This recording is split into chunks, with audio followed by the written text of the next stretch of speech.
साथियों नमस्कार, कैसे हैं आप सब लोग। प्रिवेंशन ऑफ करप्शन एक्ट पे एक महत्वपूर्ण पॉइंट, एक महत्वपूर्ण जजमेंट जो है मैं डिस्कस करने वाला हूं। सबसे पहले आप लोग नोट डाउन कर लीजिए फैसले का नाम। फैसला है बॉम्बे हाईकोर्ट का, सुधाकर बनाम स्टेट ऑफ महाराष्ट्र फैसले का नाम है और डेट है 15 दिसंबर 2025।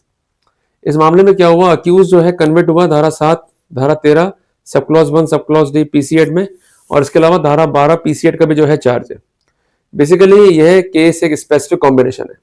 यहाँ पर दो तो है पब्लिक सर्वेंट और एक है प्राइवेट पर्सन। कई बार ऐसा होता है ना कि भाई डिमांड करी ए ने और ए ने कहा कि भाई पैसे जो है बी को दे दो। बी ने क्या करा कि पैसे जो है सी को दिया, रिकवरी हुई सी से, और सी के लिए कन्फेशन नोट मुलजिम बनाया बी को, और बी के लिए कन्फेशन और मुलजिम बना दिया ए को। कॉमनली ये चीजें जो है दिखाई देती है हमें सोसाइटी के अंदर। तो जब भी मामले हैं एंटी करप्शन के, तो सबसे पहले बगैर घबराए इनका एक स्ट्रक्चर देखो कि इन्होंने क्या स्ट्रक्चर लिया है केस को बनाने के अंदर, और उसी पैटर्न को फॉलो करते हुए हमें उसको ब्रेकआउट करना है। क्लियर हो गया आप देखो। तो कुछ एक महत्वपूर्ण पॉइंट है, इसको अपन समझते हैं, नोट डाउन करते हुए चलते हैं। सबसे पहले शुरुआत करते हैं स्टोरी की। क्लियर है, उससे केस समझने में जो है अपने को बहुत इजी रहेगा और अपन इजीली अपने केस से एक कंपैरिजन करते हुए एक इनका जो पैटर्न है उसको पकड़ पाएंगे। एक समय में एक व्यक्ति था जिसका नाम था मिस्टर डी। मिस्टर डी कौन है? परिवादी। ये रन करता था फेयर प्राइस शॉप। जो अक्यूज नंबर 1 है, इसने भिजवाया इसको स्नेहा कि आके मिलो, ये अथॉरिटी है। जब ये मिला कंसर्न A1 से, तो A1 कहता है कि भाई दुकान चलानी है आपको। तो मिस्टर डी कहते हैं हाँ दुकान चलानी है। तो बोले भाई फिर जेब ढीली करनी पड़ेगी, मतलब आपको कुछ सर्टेन अमाउंट जो है पे करना पड़ेगा मंथली बेसिस के ऊपर।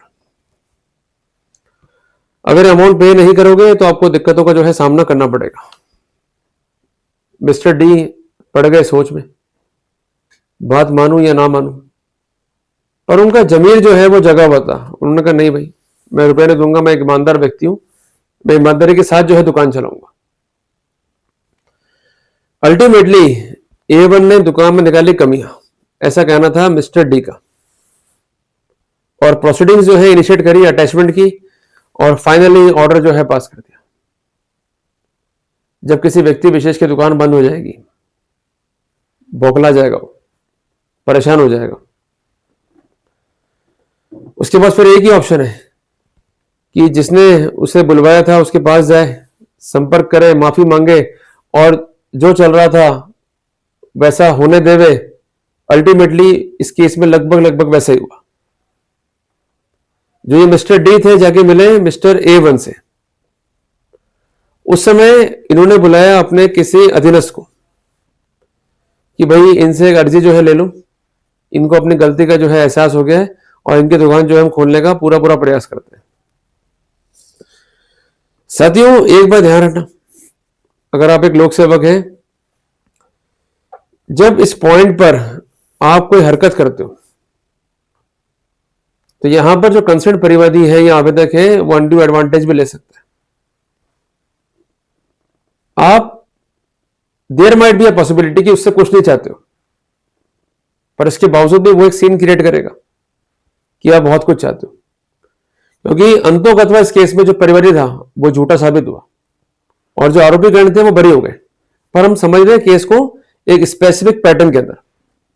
तो पहला पैटर्न क्या था, एज पर कंप्लेनेंट कि मैं दुकान चला रहा हूं, ये साहब आते हैं, मुझे कहते हैं कि 500 रुपये महीना देना होगा। मैंने कहा नहीं दूंगा, कमियां निकाली और दुकान को जो है बंद कर दिया।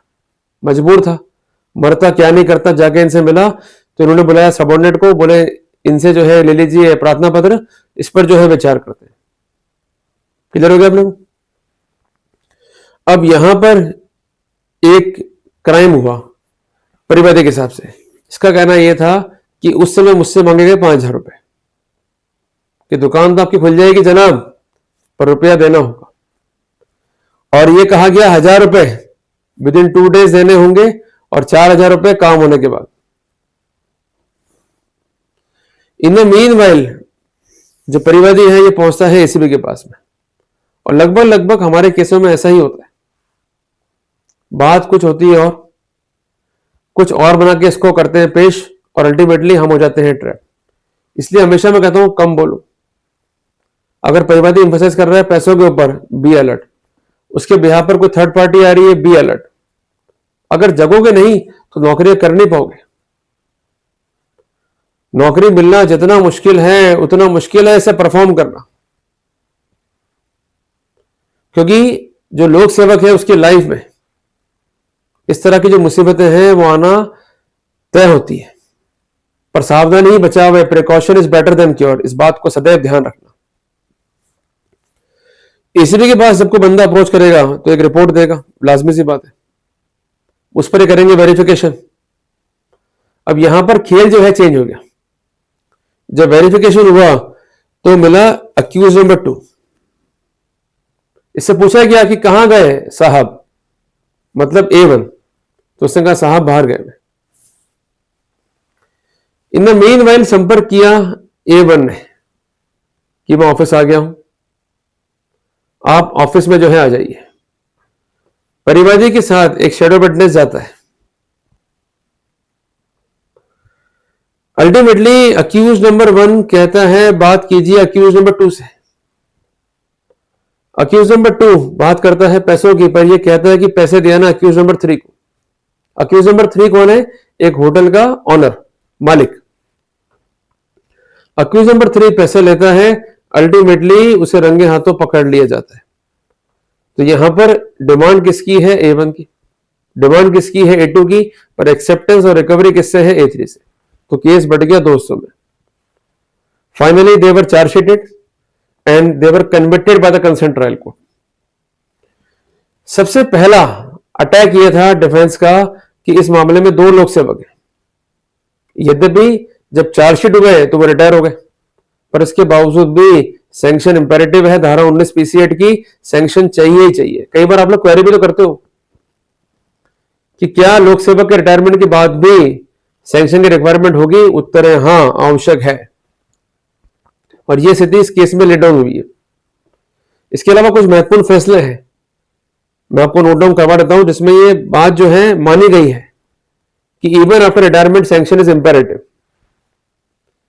जजमेंट है 2005 volume 8 SCC page number 130। Judgement है 2009 वॉल्यूम 15 SCC पेज नंबर 533। अब आती है बात प्रोबेलाइजिंग इफेक्ट देने की। हालांकि मैं आपको हमेशा ही कहता हूं कि अगर केस डिमांड का है, आपकी आवाज की रिकॉर्डिंग है, तो आप प्राइवेट साइबर एक्सपर्ट से राय जरूर लो, क्योंकि हमें यह साबित करना है कि आवाज हमारी नहीं है, या हमें साबित करना है कि आवाज जो है मैनिपुलेटेड है, या आवाज जो है बनाई गई है by using the AI tool, तो हमें वहां पर साइबर एक्सपर्ट की हेल्प लेनी होगी। इसके बगैर हम काम नहीं कर पाएंगे। और एक बात ध्यान रखिएगा, अगर आप एक अक्यूज्ड हैं तो धारा 20 का प्रिजम्पशन हमारे अगेंस्ट है, and to rebut the presumption each and every opportunity must be given to us. तो इसलिए आप अपने स्तर पर भी प्रयास करें, फाइल को पूरा पढ़ें। फाइल में हमें साइबर एक्सपर्ट की राय लेनी होगी। अगर हमारे खिलाफ कोई इलेक्ट्रॉनिक एविडेंस है, अगर डिमांड की एविडेंस नहीं है, there is no need to worry. और इसके अलावा प्रोबेलाइजिंग इफेक्ट तो क्रिएट करना ही होगा कि जिस जगह जिस स्थान में बातचीत हुई है उसका क्या वस्तु स्थिति है। यहां पर कहना यह था कि जिस जगह मेरी मुलाकात हुई आवेदक से वो एक पब्लिक प्लेस है, तो ऐसे सिनेरियो में मैं पब्लिक के बीच में बैठ करके डिमांड कैसे रेस करूंगा। तो कंसर्न जो डिमांड थी उस पर एक क्लॉक जो है क्रिएट किया गया, और यह बताने का प्रयास किया गया कि ये कॉन्कॉक्टेड स्टोरी है जो बनाई है परिवादी ने। इसलिए आपको काम करना है प्लॉजिबल डिफेंस में, प्लस काम करना है प्रोबेबल डिफेंस में। इसके अलावा जो इलेक्ट्रॉनिक एविडेंस है उस पर भी अपने को डाउट क्रिएट करना है, और डाउट हम क्रिएट कर सकते हैं 6 पर्सपेक्टिव में। हैश वैल्यू पर अटैक करो, प्रॉपर्टीज पर अटैक करो, इसके अलावा डाटा में मैनिपुलेशंस हुए हैं इस पर अटैक करना है। कई बार कोर्ट ये क्वेश्चन पूछ लेता है साइबर एक्सपर्ट से भी कि मान लीजिए कि प्रॉपर्टी मैच नहीं हुई, मान लीजिए कि हैश वैल्यू मैच नहीं हुई, तो इससे क्या फर्क पड़ेगा? डाटा में मैनिपुलेशन थोड़ा ना हुआ है। तो इसलिए जब भी हम राय लेंगे साइबर एक्सपर्ट से, तो वो जो कंसर्न पर्सपेक्टिव है उस पर भी राय लेनी है। इसके अलावा अगर कुछ अंशों को ट्रांसक्रिप्ट किया गया है, we can take the benefit. अगर टाइमलाइन जो है मिसमैच हो रही है या टाइम स्टैम्प जो है मिसमैच हो रहा है, we can take the benefit. और इसके अलावा अगर हैश वैल्यू में वेरिएशंस भी है, we can take the benefit. पर इसके साथ साथ हमें एक बात ध्यान रखनी होगी, क्या कंसर्न इलेक्ट्रॉनिक रिकॉर्ड जो हमें दिया गया क्या वो मूल रिकॉर्ड का क्लोन कॉपी है या नहीं है। अगर नहीं है तो इस स्पेसिफिक पॉइंट पे जजमेंट है ऑनरेबल राजस्थान हाईकोर्ट का, जिसका हम बेनिफिट जो है ले सकते हैं। क्लियर हो गया अपने को। और यहां पर एक बात यह भी कही गई कि जब तक प्राइम एलिमेंट जो है साबित नहीं होंगे, प्रिजम्पशन जो है ड्रॉ नहीं होगा। कई बार क्वेरी आती है आपकी कि प्रिजम्पशन ड्रॉ कब होगा और कैसे होगा। बेसिकली ये मांग के चलेगा कि कोर्ट ने चार्ज फ्रेम कर दिया, no witnesses are called for evidences, तो विटनेस अपने देंगे टेस्टिमोनी।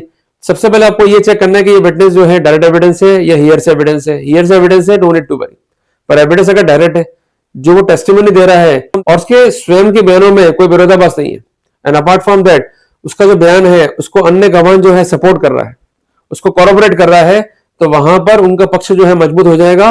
और ऐसे सिनेरियो में जहां डिमांड, एक्सेप्टेंस, रिकवरी के एलिमेंट्स जो है रिकॉर्ड पर आ जाएंगे और हम उन एलिमेंट्स की लाइट में जो फैक्चुअल स्कोर है उसको डाउटफुल नहीं कर पा रहे हैं, तो हमें वह नुकसान जो है फेस करना पड़ेगा। किधर हो गया अपने को। तो इसलिए ये कुछ महत्वपूर्ण बातें हैं जिसको अपने को ध्यान में रखना है।